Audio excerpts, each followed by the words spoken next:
Hi everyone, in this tutorial I will show you how to clear the maze room using the left door pattern.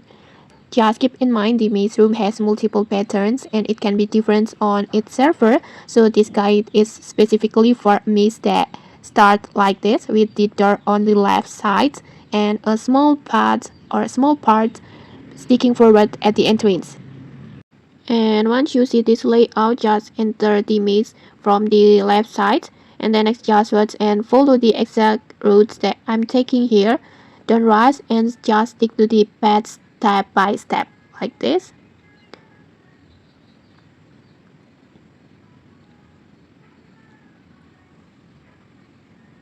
Like this, and then next turn right, and then turn right again, turn left, turn right a little bit, and like this.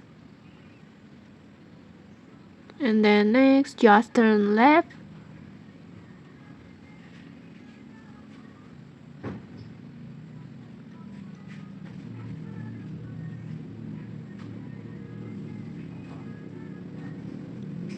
Over here like this. And when you get the candle path like this, just follow it. It will guide you to the tweezer room like this. And okay, maybe that's it. If you found this helpful, don't forget to like, comment and subscribe for more tutorials. Thanks for watching and see you.